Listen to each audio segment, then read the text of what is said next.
Peace, peace. What's going on, family? We're going to get a nice ride together today. Coffee Time, episode 47. Uh, Hope everybody had a really, really good weekend. Really good weekend, man. Safe weekend. It's been an interesting weekend, to say the least. To say the least, One of the things that myself and the brothers that did Pat Talk, when we were doing our shows during the political season, was Brother Juan Johnson, Lone Wolf. Check out his page and like, share, subscribe. Our brother was in law enforcement, retired from law enforcement, as well as he is an ordained minister. And he has a firearm training, safety training class. And he teaches, arm safety, hand-to-hand safety, all types of training. And one of the things that, from a law enforcement standpoint, that he had been trying to advise, give us instruction about, was being observant to the season that we're in. And I don't mean spring, fall, winter, but the season, animosity, uh, religious animosity, agenda animosity, social issues, as well as international issues. Unfortunately, we've seen this weekend where it's definitely one, but it may be two, possibly, as we would say, terrorist attacks in our country. At down there in New Orleans on Bourbon Street, and we know that the football game was canceled due to one of the attacks. And the football game, hopefully, will be played today. Hopefully, everybody's safe, their families. Prayers go out to everybody involved. And then the other one was mysteriously a Tesla truck exploded, and the FBI is investigating because it was considered a high target area because it was one of President Trump's buildings that he's affiliated or owns. And then we see that it's been this random act of violence. I think I seen this morning when I got up, a nightclub in New York, a whole bunch of people got shot, just weird stuff, right? But, I'm not going to get into the specifics of all these events, but one of the things that I wanted to share was I have a group of brothers that I'm real tight with. We grew up together, and we talk a lot, talk every day, talk about life, family, everything, A to Z. And one of the things that we always talk about is, post-COVID, how a lot of people move. And I'm not saying that COVID should have people moving different, because some of us witnessed the attack in Times Square, that stuff up in Boston. So we've seen a little bit of things since we've been on this earth, right? And COVID was just a long list of something. It was something different as far as lockdown. However, we understand being in mass crowds and being in mass areas and how it affects you. So anyway, we have been talking and we have been sharing how, we don't do a lot of large crowds or certain events. What most people would consider, and definitely those that's in law enforcement, have always warned us about in this day and age of hotspots. Me myself, I don't go out. I have a select few group of people who I be around. Not that people that I don't know ain't cautious themselves, but I just choose to move a little different. I mean, I'll be by myself most of the time. If I'm not by myself, I might be with one or two other people. And I'm very observant of where I go, what I'm around, what the people that I'm around is into. Is very important for me.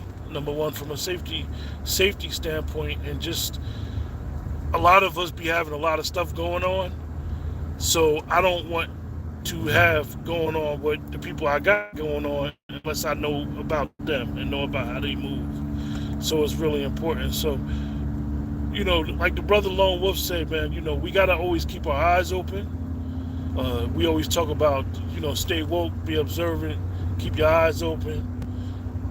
That's basically keeping your head on the swivel. and knowing your surroundings, because we, like I said, we had a lot of stuff going on, man. A lot of people hate themselves. They have false, deviant ideologies, and some people don't value their own life, let alone value other people's lives. So just be observant. One of the things that a lot of us take for granted in life, period, is three major things that I look at is, shelter, safety, substance.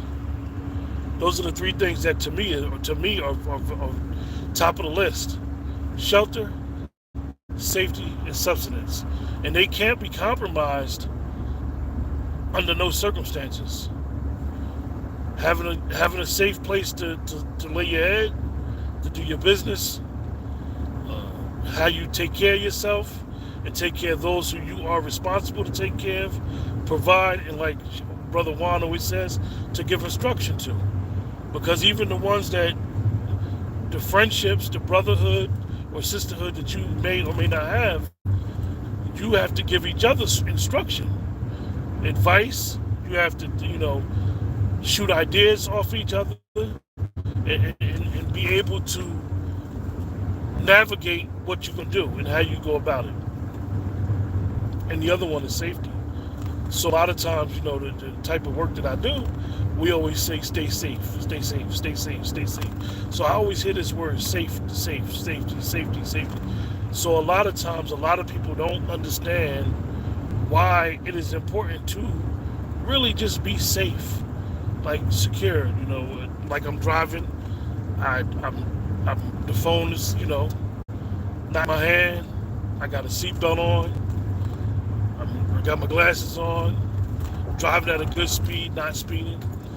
And those are just certain precautions that you get before my habit of just being safe. And you can't prevent anything from happening.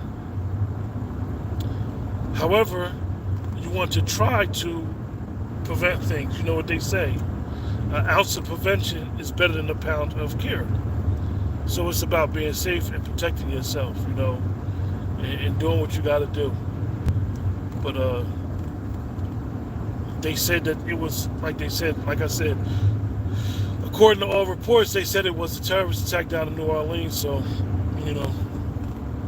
I'm quite sure a lot of us, some of us, definitely our kids, may not understand, 9/11.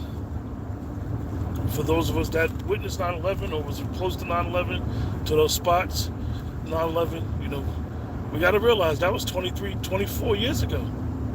So for our kids, this is the first time that they've witnessed something like this. Certain little other attacks, random acts, they may not realize what be going on. There'll be a lot going on. We got wars going on that the United States is involved in. And, a lot of people will tie, even though the terrorist, the alleged terrorist, he was an American-born citizen, military training. And we all know that when you're dealing with ideologies, when you're dealing with certain concepts, beliefs, anybody could be weaponized. Anybody. Anybody could feel as though that their point of view or their way of life or their understanding is the only understanding, and they will wish or try to cause death, destruction, and mayhem. I know some people believe in false flags and stuff like that. Well, I believe that there'll be a lot of stuff going on. I'm not going to say false flags because those people died. People died. And, if you're a praying person, we pray for those families, pray for all involved, injured, because everybody has a right to be protected. Everybody has a right to be safe. Everybody has those rights. And these are not rights given by the United States government. These are rights given by the Creator. Everybody has a right to live. Everybody has a right for sustenance and being able, like I said, food, shelter, provision, or substance, shelter, and peace, or whatever. However the word you're trying to use for it. But so just be observant of your surroundings.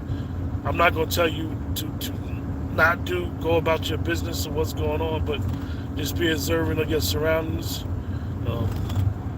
We have a new administration that's coming in 18 days. It's going to be inauguration. The Super Bowl actually is in New Orleans. You know, everybody knows that that's the biggest event in this country, the Super Bowl every year. People tune in. Those that have been in New Orleans know that Bourbon Street is right by the Superdome.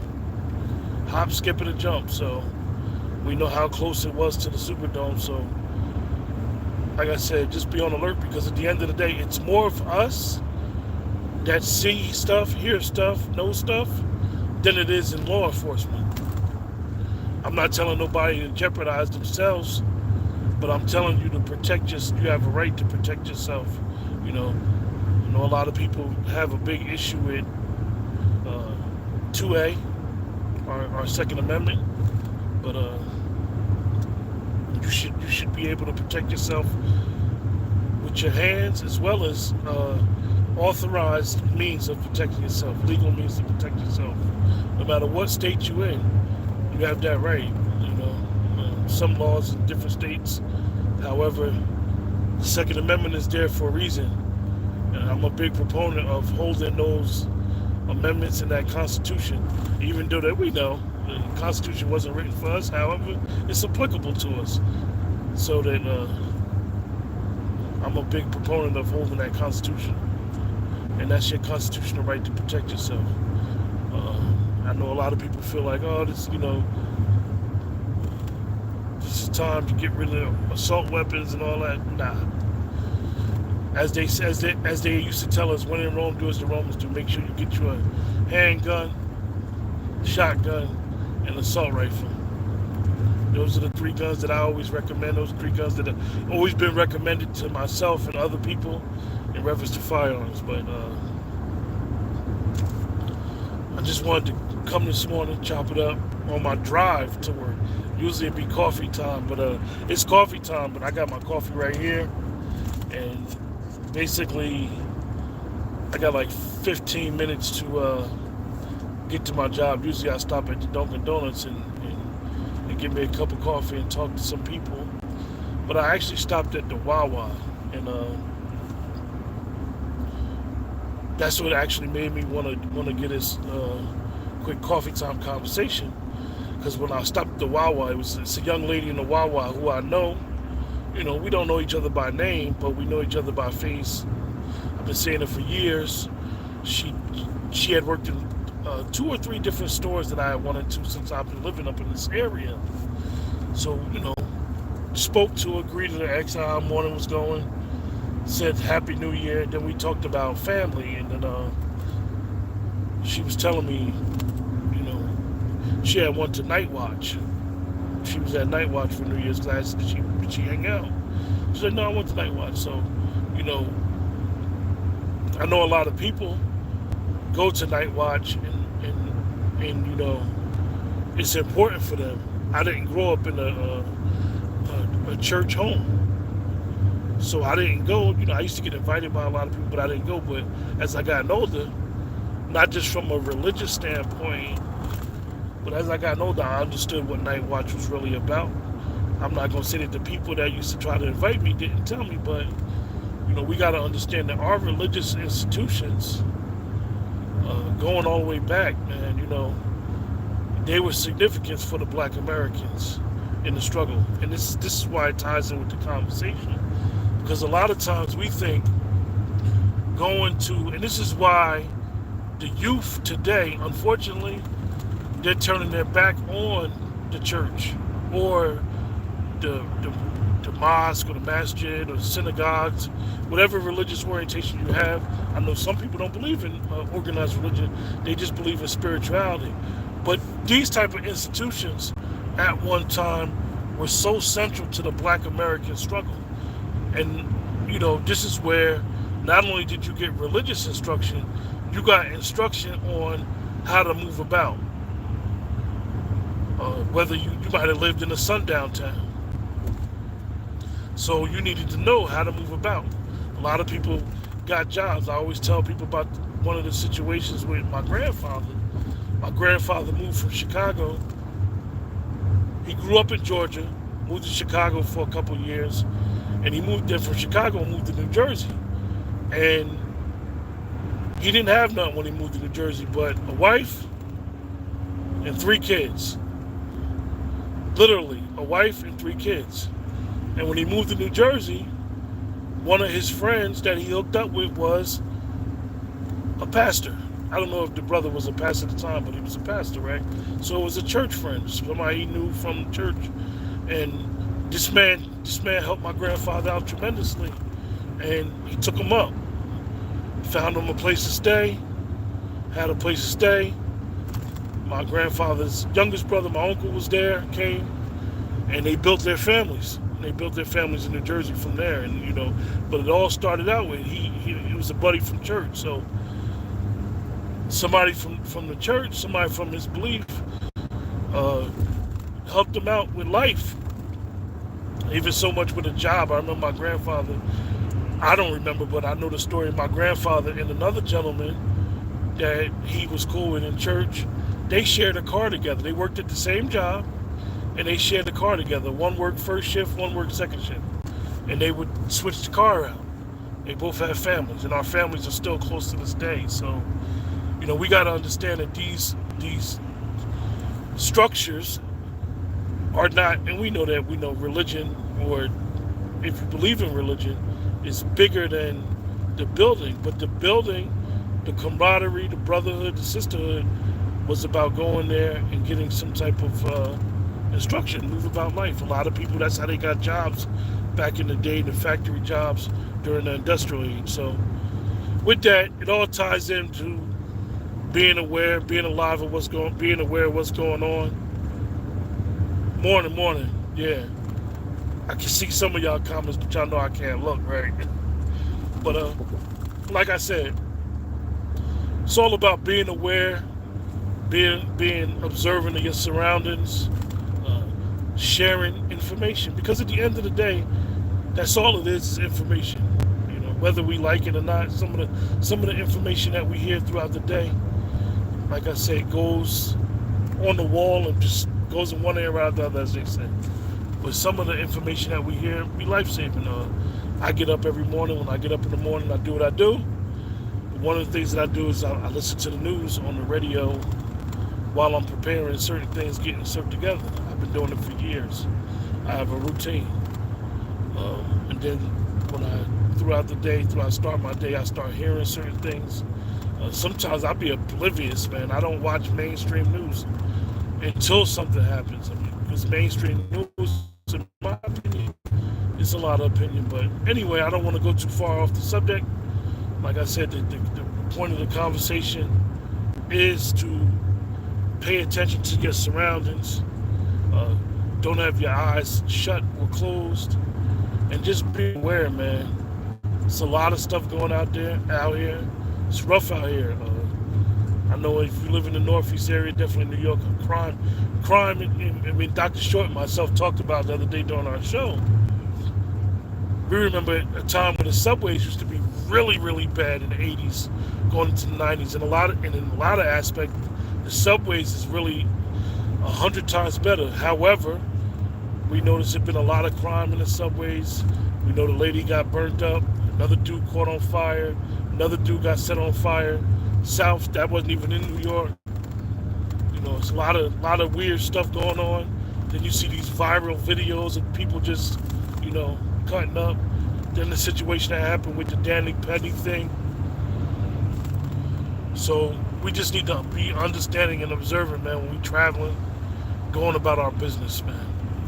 But other than that, man, you guys have a great day. I'm about 10 minutes away. But y'all take it easy. Y'all have a great day, man. Stay safe. Stay productive. Do what you got to do. And I'll talk to you guys soon. Later.